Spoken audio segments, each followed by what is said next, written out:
have been talking about for the last 3 weeks. I got called to do this speech, and I thought, what can I talk about? And I thought, well, we're going through the details now of this really strange log cabin, and we have these discussions, but we don't really show this to other people on a regular basis. And so I thought, well, let's try and go through it. So we haven't really rehearsed this. We've just literally met about 6 times in the last 3 weeks. So in my firm, it tends to be the architect that meets the clients the first time, gets to measure the building, create a 3D model, and then we start bringing in our partners like Ben or our engineer like Matt, who couldn't make it tonight, so I'm playing him tonight in the play that we're doing this evening. So what I typically do is, you have to put yourself out there. We do not know what we're going to do 100%, and so we've got to be able to put something. So I do this thing called the fliporama.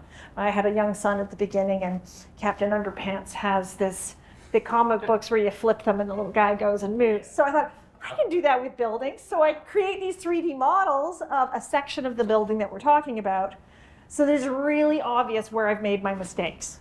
So I put it out there, and then we start our process. So we'll go to the mic. Which one's this?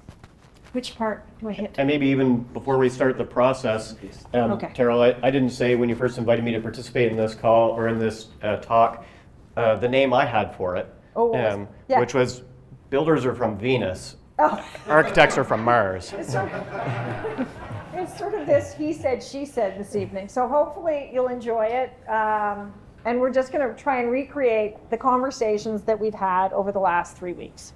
And so we haven't even solved the problem yet. So at the end of the day, it's still a work in progress, but we're getting a lot closer. So here are the existing conditions of the building. The gentleman who owned it previous to our clients had called this a sugar shack, but turned it into a house. So no real legal permits, no inspections after the existing foundation was done. So the only reason we know the foundation is like the way it is that somebody saw the excavation. That's all we know. Everything since then is just what we are inferring. So it's a barn roof, like a corrugated metal roof, over solid wood sheathing. Then we've got 2x10 rafters at approximately 16 inches on center.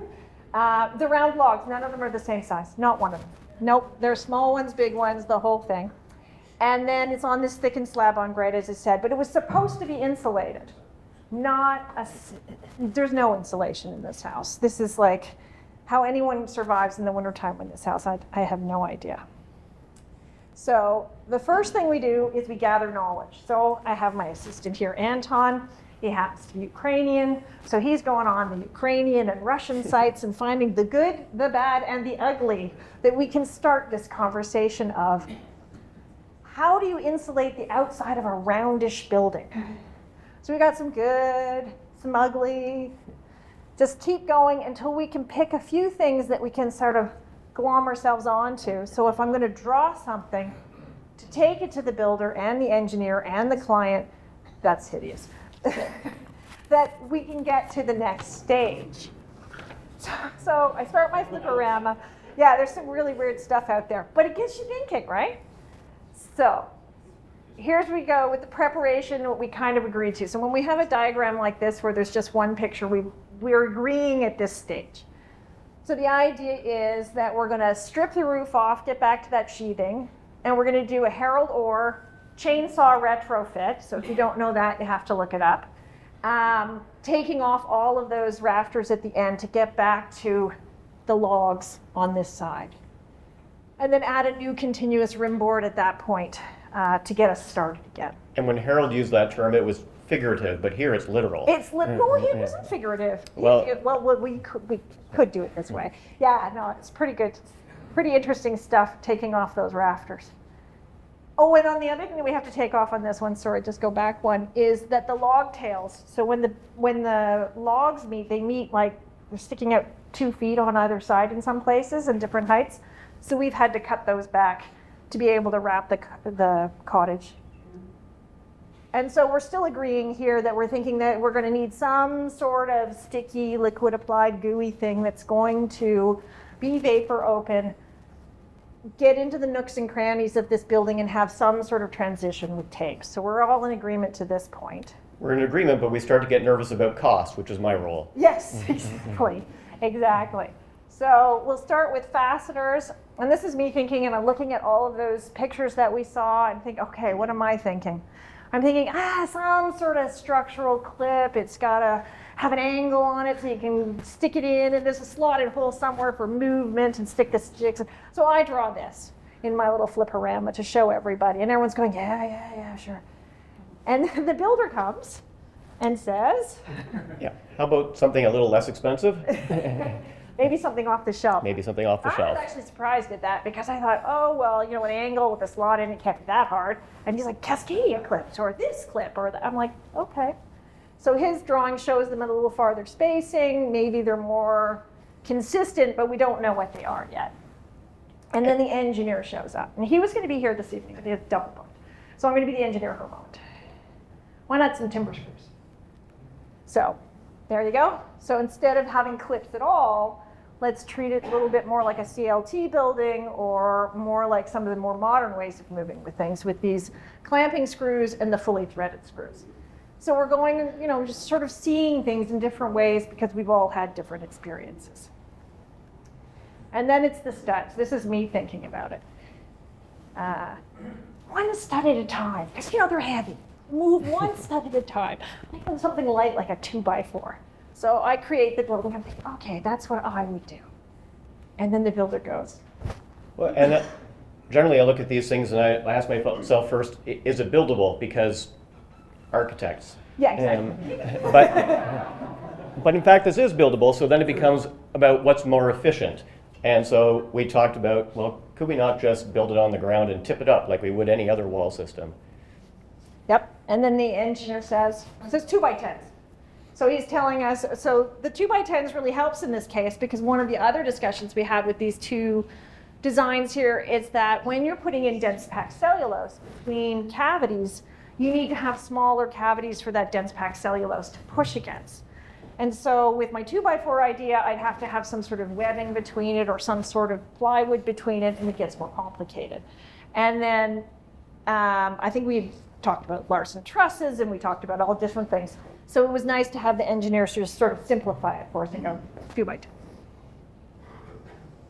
And then the next step is I didn't know what the next step was, so the beginning thought was, does it have to be really strong? Let's put some plywood on it. Maybe that'll stop the dense packed cellulose from deforming. Maybe I'll need it. Just to let you know, I'll be happy to give him some plywood. And then the builder is just happy the panel was up at this point. But less the plywood, because it's weighty, weighty and we don't need it for sheathing for racking strength, so exactly. It can go. Absolutely. So it's more of an idea of once it's up and we can fasten it, that maybe that we're adding a fabric type of air barrier, weather barrier on the outside. And the engineer says, okay, well, you know, you might need some help with that. So well, let's put some sort of rigid foam on the bottom there, just temporarily, or wood on the bottom temporarily. Everyone comes from their point of view, so that you have something flat to lay this wall on. And then these other two white strips are an idea of creating a flat surface using something light like an insulation to give you something to screw against that isn't curved. Flat and a little bit compressible, because as Terrell said at the beginning, of course, the logs taper from one end to the other, so nothing is on the same plane. And they're, of course, they're round, and square brackets don't meet round surfaces terribly well, which is why we greeted Matt's idea for the timber frame screws happily, because it resolves that problem as well. It does. And so then we have fastening patterns. So this is the engineer's own slide. He gets his own slide because of his screws. And so this is an idea of using these large threaded screws. The horizontal ones are clamping screws. And that's what lets you secure it up there, walk away and have it not fall down. And then the fully threaded screws on the diagonals, very much like a CLT building, that gives you some extra strength. In which direction, I can't remember. I'm a bad engineer. So, but he's also suggesting, and he was very adamant about it, is having pilot holes. And so, we have 10 minutes. The pilot holes helping us prefabricate this thing as it's lying down and have some sort of jig to make it, because, as the builder was saying, It's awfully hard to drill through. A 2x10 is going to require about a 14-inch, about almost a 16-inch screw to get enough bind in here at that angle, and it's awfully hard to drive a 16-inch screw through what will be equivalent to 12 inches of material. And that's even if we get as far as not breaking off all of our bits as pilots first at that kind of distance. So this is the part that's still in question. Yeah. Although something came in the mail yesterday, so this has been superseded. And so this came in the mail yesterday, and we get the engineer's version of my Flipperama drawing. It's not as pretty, but I didn't have time to make another 3D model. And so this shows the upper portion, but it's very similar on the bottom portion of having some sort of ledger continuous at the top. The red is, I believe, the insulation as well to give us that play and variability. And then on alternate 2x10s, we have blocking between it, so we have some meat to help those clamping screws go through. And now they're going all in on the flat, on the 180, 90 degree, I don't know what you call it, yes. And so you're not doing the diagonals anymore. It's like hanging a picture. And now they're shorter screws, so it's both easier and they're less dear when they're that small. So these are the things we're thinking about. And the other thing that we were thinking about, and that may come up in another slide, but it also comes up here, is how far away are the studs and what determines that? Is it the cellulose that determines that? Does it become the finishing that determines that, and what makes more sense? So we're still thinking about all the different things that could happen there. This is where we come into agreement. So even though we all came from different angles, I had my smaller studs, they're bigger studs and the things, we finally get to the weather barrier and the strapping, and we're like, okay, we're ready. We can move forward on this project. So, although we haven't, as I said, finalized everything on it. The next stage is, and this talk was mostly about the wall itself, but we do this idea all the way from the foundation to the roof. So we'll continue lightly on this one because we were pretty much in agreement on the rest of it. So having, putting in the continuous edge slab insulation as per the original drawing and creating the insulation skirt, protecting it, and it is in a wetland area, so being able to have proper drainage around it was also incredibly important to us. And then the next stage is the finishes and continuing the weather barrier from the wall up over the existing roof, and that's also over exterior insulation of some sort on the roof structure. And then we've decided that our ventilation, we would strap the roof because we wanted to bring back that barn type metal roofing. And then also it doesn't allow for, we're not going to pay for another layer of plywood on top of it. And it helps us create the overhangs that we lost in the first place, meet the code for ventilation, and it's the type of strapping that works well with farm roofing, metal roofing. A retailer's hint, don't call it barn-style roofing if you're trying to get the price down. Call it ribbed or profiled metal. Ribbed or profiled, there you go. Thank you for the marketing. So then the next stage is, we're going to insulate the inside of the roof studs, and then we're going to provide strapping on the inside, air barrier and vapor barrier on the inside like you would. And this is just sort of a picture of how it all comes together at the end of the day.